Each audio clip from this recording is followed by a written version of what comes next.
हम लोग जनसंख्या को बोझ मानते हैं कि नहीं? सवाल पूछिएगा कोनो नेता से कि काहे नहीं सरकारी नौकरी दे पा रहे हैं, काहे हमारे युवा बेरोजगार पड़े हुए हैं, क्यों नहीं आप फैक्ट्री खोल पा रहे हैं, लोगों को काम क्यों नहीं मिल रहा है? तो बोलेंगे कि जनसंख्या बहुत ज्यादा है हमारे देश में, इतना नहीं किया जा सकता है।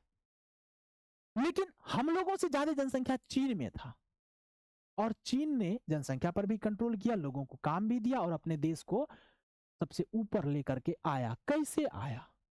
तो उन्होंने इसके लिए कार्य किया, लोगों को ट्रेंड किया। जनसंख्या को बोझ नहीं समझा उसने, उन्होंने जनसंख्या को समझा कि काम करने का मशीन है ही, इससे काम करवाएंगे, अलग अलग तरह के काम करवाएंगे, इससे हमें प्रॉफिट होगा। तो उन्होंने, चीन ने अपनी जनसंख्या का प्रयोग किया, अपने लोगों का प्रयोग किया, उसे ट्रेंड किया, ट्रेनिंग दिया, है ना। और उसके बाद उससे क्या हो गया कि वहां के लोगों का विकास हो। जैसे अभी आप एक 50 रुपया में, है ना, तो आप 50 रुपया में एगो ईयरफोन खरीद लेते हैं, चाइनीज ईयरफोन। कैसे खरीद लेते हैं? आपका देश नहीं बना पाएगा 50 टका में ईयरफोन, उसको बनाने में 200 टका लग जाएगा। तो उन्होंने अपने देश के युवाओं को ट्रेंड किया है। वहां पर 50 टका में ईयरफोन बनाना घर घर का काम है, बहुत छोटा काम है।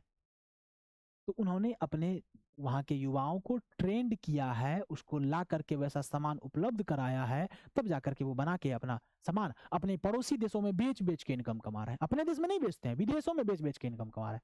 अरे चाइना के लिए भारत विदेश से ना हुआ, हमारे यहाँ बेच के पैसा, हम लोगों का पैसा लेके चला गया वहां पे।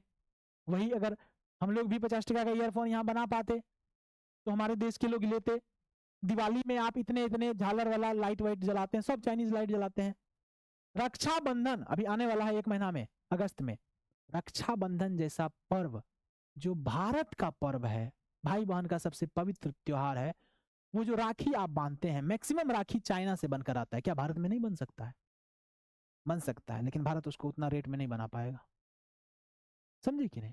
तो कहने का मतलब मेरा यही है कि भारत में जनसंख्या को बोझ समझा जाता है, लेकिन चाइना उसी जनसंख्या को अपना संसाधन मानता है, उसका प्रयोग करता है और बहुत आगे बढ़ता है। वही बात कहते हैं जब किसी देश की जनसंख्या को उचित शिक्षा, देखिएगा, जब किसी देश की जनसंख्या को बढ़िया शिक्षा, अच्छा स्वास्थ्य सुविधा और तकनीक प्रशिक्षण, यही सबसे बड़ा बात है, टेक्नोलॉजी का ट्रेनिंग दिया जाता है, तो वही जनसंख्या एक मूल्यवान मानव संसाधन बन जाती है। तो वही जनसंख्या बोझ नहीं होता, वह संसाधन बन जाता है। जैसे हमारे यहाँ के युवा सरकारी नौकरी के पीछे लगे हुए हैं, जबकि पता है कि 500 आदमी अगर फॉर्म भरेगा तो किसी एक का नौकरी होगा, 499 आदमी बेरोजगार बैठा हुआ रहेगा। फिर भी 30 साल तक तैयारी कर रहे हैं, है ना। तो ये चीज चीन में नहीं होता है। वहां पर लोगों को ट्रेनिंग दिया जाता है अलग अलग प्रकार का, किसी को एसी बनाने का ट्रेनिंग दे दिया, किसी को पंखा बनाने का ट्रेनिंग दे दिया, किसी को लैपटॉप बनाने का, किसी को मोबाइल बनाने का, कुछ से कुछ करने का ट्रेनिंग। लाखों तरह के सामान बनते हैं, गैजेट्स बनते हैं, अलग अलग तरह का ट्रेनिंग दे दिया, सब अलग अलग तरह के कार्य करके पैसा कमा रहे हैं। कहते हैं मानव संसाधन देश के सभी प्राकृतिक और भौतिक संसाधनों का सही उपयोग करके देश को आर्थिक रूप से मजबूत और विकसित बनाता है। मनुष्य एक ऐसा संसाधन है जो अपने यहाँ के संसाधनों का प्रयोग करके, जो भी संसाधन हमारे पास है उसका प्रयोग करके कुछ ना कुछ नया चीज का निर्माण करेगा, उसको बेचेगा, दूसरे देश से पैसा कमा के लाएगा, और इस देश में पैसा आया तो इस देश का विकास होगा।